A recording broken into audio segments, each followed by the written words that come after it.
दोस्तों, अक्सर इतिहास की किताबों में हमें पढ़ाया जाता है कि सभ्यता की शुरुआत कुछ हजार साल पहले मेसोपोटामिया या सिंधु घाटी से हुई थी।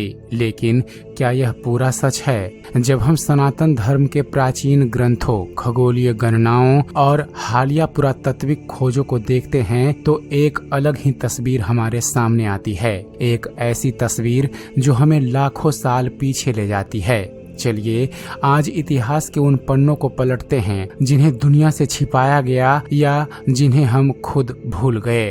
दोस्तों, आधुनिक इतिहासकार अक्सर हिंदू सभ्यता को 3000 से 5000 साल पुराना मानते हैं, लेकिन सनातन धर्म की काल गणना का पैमाना ब्रह्मांडीय है। हमारे शास्त्रों के अनुसार एक चतुर्युग अर्थात सतयुग, त्रेता युग, द्वापर युग, कलयुग को मिलाकर 43,20,000 वर्षों का होता है। वर्तमान में हम जिस श्वेत वराह कल्प में रह रहे हैं उसके अनुसार सृष्टि की आयु अरबों वर्ष बताई गई है। हैरानी की बात यह है कि आधुनिक विज्ञान अर्थात मॉडर्न साइंस भी पृथ्वी की आयु लगभग 4.5 अरब वर्ष ही बताती है, जो हमारे प्राचीन ऋषियों की गणना के काफी ज्यादा करीब है।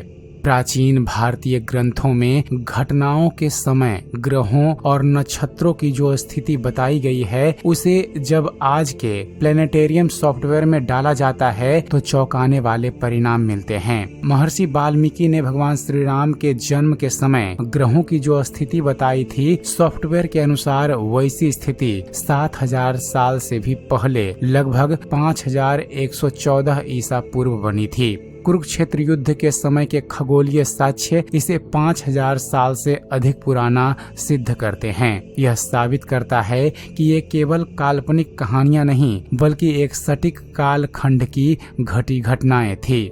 दोस्तों, इतिहास तब तक कथा माना जाता है जब तक कि पुरातत्व उसे प्रमाणित न कर दे। गुजरात के तट पर समुद्र के भीतर मिली प्राचीन नगरी के अवशेष इस बात का सबूत हैं कि भगवान कृष्ण की द्वारिका कोई मिथक नहीं थी। वहां मिले विशाल पत्थर और कलाकृतियां उन्हें एक उन्नत सभ्यता की ओर इशारा करती है जो हजारों साल पहले समुद्र में डूब गई थी।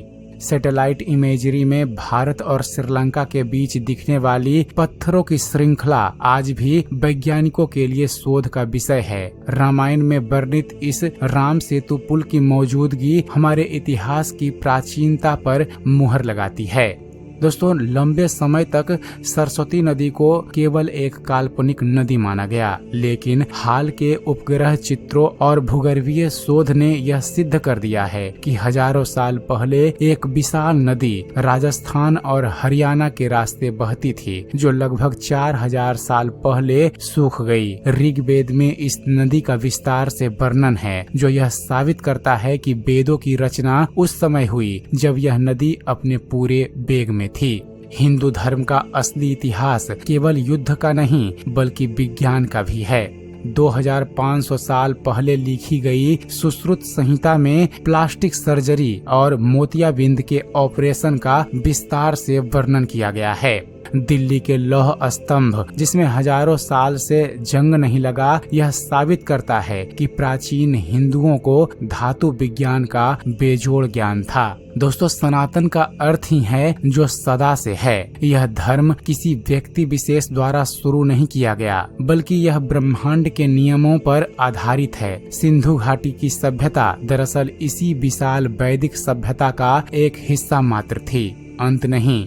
दोस्तों, आज के समय में 90% लोग जिसे पौराणिक कथा समझकर नजरअंदाज कर देते हैं, वह असल में हमारा गौरवशाली इतिहास है। हम उतने पुराने हैं जितनी कि यह मानवता खुद। विज्ञान धीरे धीरे उन सत्यों तक पहुंच रहा है जिन्हें हमारे पूर्वजों ने ध्यान और योग के माध्यम से लाखों साल पहले जान लिया था। अपने इतिहास को पहचानना ही अपनी जड़ों को मजबूत करना है। दोस्तों, आपको क्या लगता है कि हमारे स्कूलों में यह इतिहास पढ़ाया जाना चाहिए? अपनी राय हमें कमेंट्स में जरूर लिखकर भेजिएगा। और अगर आपको यह वीडियो पसंद आया हो तो वीडियो को लाइक और शेयर जरूर कीजिएगा। तो फिर मिलते हैं अपने अगले वीडियो में। तब तक के लिए धन्यवाद। जय हिंद।